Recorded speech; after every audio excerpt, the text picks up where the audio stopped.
चाचा छा हाल है न? कुर्ब बाबा कुर्ब लाया दादा हे छा है एडो सारो कंचो काडो आंदो थो? ये बाबल मथो आंदो आहे खेड़ी बाइको सरपुर शहर को आहे हां सेकंड हां इहो छाजे लाइ आहे? यो बाबल सोहरा पचदा आहिनि न पखो न बिजली न एसी हेॾी ज़ालम गर्मी में हे तव्हां ख़र्क पचाईंदव? बाबल हाणे छा कयूं मजबूरी आहे ग़रीबत काॾे वञे बाबा असांजा वॾा जेके पाकिस्तानी आहिनि सभु सरबराह वॾा मगरमच्छ लॻा पिया आहिनि की ग़रीब खे त को पुछण ई नथो अचे त भाउ तव्हांजो छा हाल आहे छा न आहे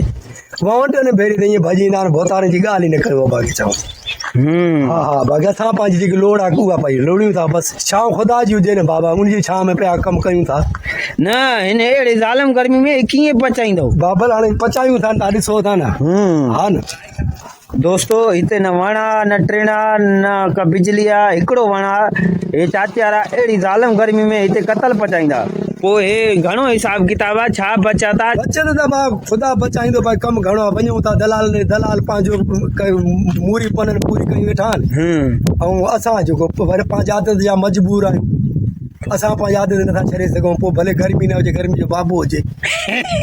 करिणो त आहे न बाबल हा न काॾे वञूं नांग त नांग को मिटी खाईंदासीं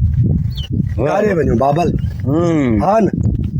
करिणो आहे न बाबा सही हा न गर्मी भला एतिरी अॻु में त कान हूंदी जेतिरी हिन चकर पई आहे चाचा हाणे सनास वई आहे न ख़तमु थी मुंहिंजा बाबल सनास किथे रही आहे माण्हुनि में चाची जी न आहे सनास न मामी जी न को धी जी न चङे जी न मथे जी अबा खे चवण बाबोल ॿुधाइण वारो हुन जी इज़त आहे ॿिए नंबर माण्हू जी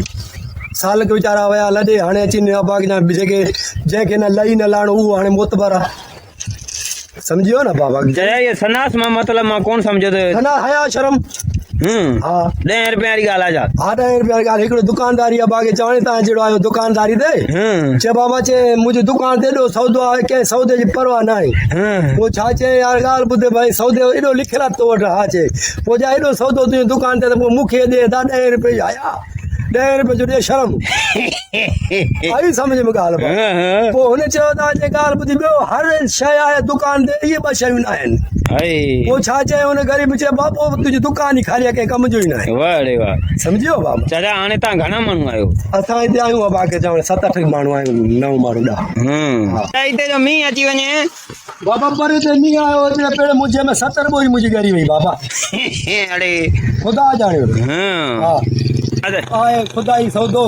रिक्स आहे ख़ुदा ई करे वेठा आहियूं असां पंहिंजी अबा खे चवण कारकिर्दी नथा छॾियूं वरी रब खे तरस आहे सही हा न बाबा ॿियो हाणे असां बंदे जा था जेको पंहिंजो कमु करे थो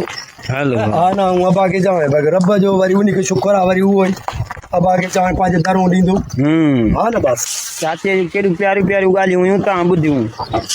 हक़ीक़त इहा आहे केरु मञे या न मञे